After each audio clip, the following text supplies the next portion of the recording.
bisnis yang ada di tempat catering kami mengenai peluang bisnis yang sesuai pada jurusan kami, yaitu teknik jaringan komputer dan telekomunikasi. Di sini saya bersama Bapak Purwono Hindardi, Register Komputer, selaku salah satu dosen Universitas Muhammadiyah Magelang. Sebelumnya, kami ucapkan terima kasih kepada Pak Bunda yang telah meluangkan waktunya bisa hadir acara ini. Langsung saja kita ikut Pak. Jadi pertanyaan pertama, kira-kira menurut Bapak, apakah peluang usaha di bidang teknik jaringan komputer dan telekomunikasi itu banyak di sekitar kampus 5 ini? Apabila ada, apa saja sih Pak usaha tersebut? Ya, makasih ya. Jadi teman-teman SMK ini kan domainnya SMK masih sama kan? SMK bisa ya. Ya. Jadi saya sebetulnya pengajar di mata kuliah jaringan komputer, terus juga cyber security, ya, dan programming. Jadi sekitar itu wilayahnya. Sekarang ini ada jenis pekerjaan, ada yang sifatnya bekerja di orang, ada yang bekerja mandiri. Yang sifatnya bekerja di orang berarti menjadi pegawai. Nah, kalau menjadi pegawai biasanya ada perusahaan-perusahaan yang sekarang rata-rata perusahaan itu sudah mempunyai server ya, punya server, punya website, jadi sekolah-sekolah itu punya website, punya sistem sendiri kayak sistem presensi, sistem keuangan dan segala macam. Jadi peluang-peluang untuk pekerjaan lulusan dari jurusan jaringan itu banyak sekali untuk bekerja. Contohnya di yang kita dekat sini ada Indomaret ya. Pasti Indomaret ada komunikasi data, ada kasir kan. Jadi Indomaret itu sekarang tidak ada lagi komunikasi untuk barang apa yang habis. Jadi Indomaret itu sudah mempunyai satu jaringan sama Indomaret pusat, sehingga kalau toko yang habis itu sudah terdeteksi dari pusat. Dan itu kan butuh seorang IT. Bahkan kalau ada di sekalian menjadi pegawai di Indomaret, pegawai itu pegawai yang non komputer, jadi itu pun Anda juga akan ketemu dengan penggunaan IT untuk jaringan. Jadi bagaimana pasir itu sedang menggunakan bisa seperti itu. Nah, yang kedua adalah kalau kita bekerja sendiri jadi menjadi instalasi atau jasa instalasi atau jasa pemasangan jaringan itu juga banyak.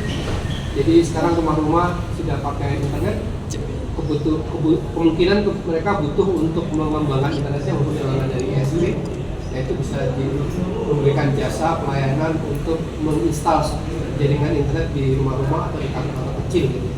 Itu juga bisa. Jadi tidak harus bekerja di satu instalasi, tapi bekerja di secara mandiri. Yang ketiga, sekarang banyak sekali pekerjaan yang sifatnya tidak terbayangkan waktu lalu.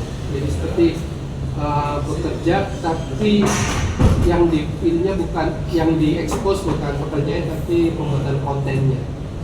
Jadi mungkin Anda punya kemampuan membuat satu instalasi jaringan, ada sama-sama temennya siapa yang akan menjadi recording, editing dan sebagainya, akhirnya menjadi konten, misalnya bagaimana menginstal sebuah jaringan ke sebuah lab gitu ya, atau minta jaringan untuk di rumah. Kadang-kadang kita di rumah itu orang tua sekarang pengen rumahnya internetnya dibatasi untuk anak orang tua, ya, bisa dikerjakan seperti itu. Jadi banyak sekali. Jadi ada 3 ya, ada pekerjaan yang sifatnya bekerja di orang, ada yang bekerja sendiri menjadi jasa, itu jasa. Yang ketiga ada bekerja sebagai video konten dalam bidang jaringan, menjelaskan bagaimana cara menginstal dan itu saya kira sementara ini.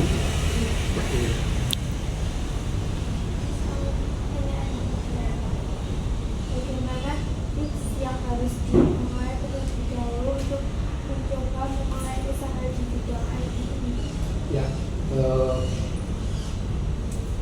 kalau kita orang Islam kita ingat kisahnya hijrahnya sahabat Rasul dari Mekah ke Madinah, yaitu siapa namanya saya lupa, sahabat Rasul dia begitu sampai di Medina karena hartanya dirampas, maka yang dia pertama kali minta petunjuk dari rekannya adalah Abdullah bin Auf. Dia minta tunjukkan pasar. Artinya di situ bahwasanya dia akan memulai bisnis, tapi kita harus melihat dulu pasarnya apa yang ada di sekitar itu. Jadi kalau kita sekarang harus punya data dulu di sekitar memulai bisnis, area mana yang mau kita incar. Kalau area rumah tangga, kita lihat kan berapa banyak rumah tangga yang berlangganan atau menggunakan internet, gitu kan? Terus internetnya selama ini seperti apa? Apakah individu atau istilahnya sharing? Kan ada internet sharing, RT RW net. Apakah itu yang mau kita sekarang? Kalau kita ingin berwirausaha di bidang itu. Dan juga kadang-kadang sebuah alat internet itu untuk di kantor itu mempunyai satu masa untuk maintenance. Ya, kalau dari provider sudah ada tanggungannya, tapi kalau di kantor instalasi yang mereka tidak ada maintenance itu ya perlu kita lihat kantor mana saja yang sudah menggunakan instalasi seperti itu.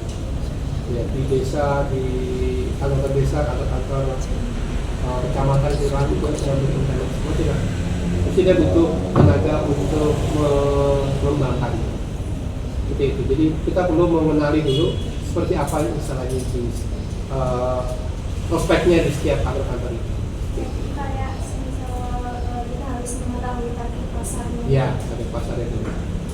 Ya, kemarin banyak sekali sebenarnya. Kemarin kita di sini ada Badan Nasional Narkotika Daerah Magelang, itu kebetulan masih baru, nggak tahu kalau di daerah lain ada nggak. Itu tidak punya tenaga IT. Jadi mereka kebetulan langganan membutuhkan sekali instalasi jaringannya mereka masih seadanya, jadi hanya membuat jaringan simpel. Ya. Semoga kalau ada peluang bisa dikembangkan. Pertanyaan ketiga, keterampilan teknis apa yang menurut Bapak paling penting untuk dimiliki seorang pengusaha di bidang IT? Ya, kalau pengusaha di bidang IT itu saya pernah mencoba. Jadi pertama ada sama dengan usaha-usaha yang lain, kita menguasai dasarnya dan kita mempunyai semacam portofolio. Jadi pertama kali kita mungkin dimulai dari track record kita pernah bekerja di apa yang pernah kita kerjakan. Jadi seperti KP di sini kan Anda sudah punya pernah belajar ini, pernah belajar itu, kan itu kalau sudah disimpan, dimasukkan ke dokumentasi sehingga nanti kalau ditanya orang saya bisa ini, bisa. Terus yang kedua, setelah itu rajin-rajinnya belajar karena di bidang kita ini bidang IT yang tidak bisa berhenti ya. Jadi contohnya zaman dulu kita masih menggunakan kabel cross untuk menghubungkan perangkat yang sama, PC ke PC, router ke router, itu kan router ke router, switch ke switch. Saat ini sudah nggak ada. Jadi ini perkembangan sangat pesat sekali, banyak belajar. Yang ketiga, jangan lupa selalu juga gunakan belajar itu bisa mandiri juga ya. Banyak, karena banyak aplikasi AI yang ceritanya. Tapi setelah data AI dikonfirmasi lagi kepada ahli. Jadi sementara Pertanyaan yang keempat, apa saja teknologi terbaru yang Bapak ketahui pada bidang komputer dan telekomunikasi yang cukup berpotensi menguntungkan bagi bisnis ini?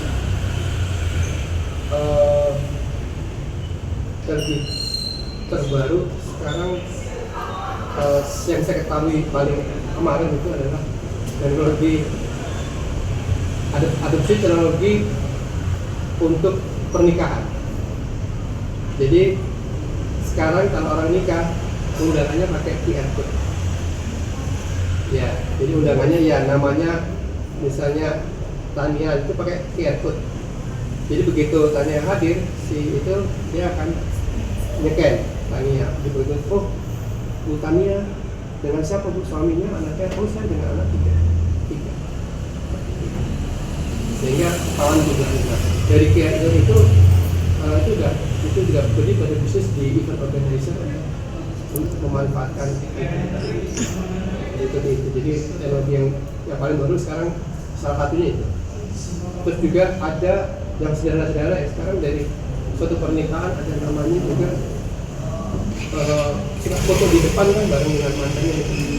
Nah, itu sekarang dari situ mungkin SMK perlu menyiapkan yaitu otomatisasi. Jadi sekarang nggak musimnya orang foto-foto menunggu pinjam tangan lalu fotonya harus.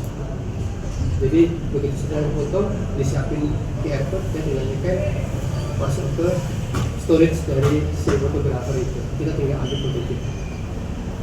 Jadi kita udah nggak musim mungkin itu. Ini manis-manis baru kemarin saya lihat ini teknologi yang ke depan oke nih. Jadi untuk penghitung undangan, tapi untuk dokumentasi. Ketika itu souvenir, jadi souvenirnya setelah karena souvenir pernikahan ada foto saat di lokasi itu disiapkan booth foto yang si tamu memoto dirinya sendiri, nanti tercetak dengan ada frame nama acara pernikahan. Jadi yang terbaru saya lihat penggunaan multimedia dan IoT dan internet dan untuk keperluan event organizer untuk pernikahan. Mungkin dia adopsi macam-macam. Itu kan teknologi sederhana, tapi penerapannya lumayan inovatif. Itu yang terbaru saya kira itu yang mulai muncul sekarang. Pertanyaan yang terakhir ya Pak, menurut Bapak, apakah di setiap usaha itu pada bidang IT harus memiliki layanan pemantauan atau perawatan sensitif? Iya. Jadi pengalaman di sini kita dulu waktu di School Lab aja, namanya perangkat access point itu kan 365 hari hidup terus, jarang dimatiin, jarang dimatiin. Nah itu kita karena kita pakai IT, kita mungkin lupa dengan kemampuan teknologi, kemampuan elektronik. Ketika kawan panas dan haus, akhirnya tidak bekerja secara maksimum. Mengatasinya adalah dengan cara satu, kita harus mempunyai data dari perangkat itu. Di tanggal berapa, dia menggunakan channel berapa secara teknis, ya. Lalu lokasinya berapa, jawabannya berapa. Karena nanti kalau berikutnya, kalau dia ada saat-saat dia harus diganti. Jangan sampai tunggu rusak baru diganti. Terus yang kedua, masalah kerusakan ini masalah instalasi. Jadi kita banyak keserang mungkin karena PLN dan tentunya jasa layanan listrik kita belum aman, karena ini terserang dari situ. Jadi banyak kerusakan perangkat itu adalah karena kurang manajemen waktu sama kurang manajemen perangkat itu. Waktu durasi itu semakin koyak mungkin 2 tahun harus ganti gitu. Mengingat harga perangkat jaringan sekarang makin murah. Oke. Terima kasih Pak Ida.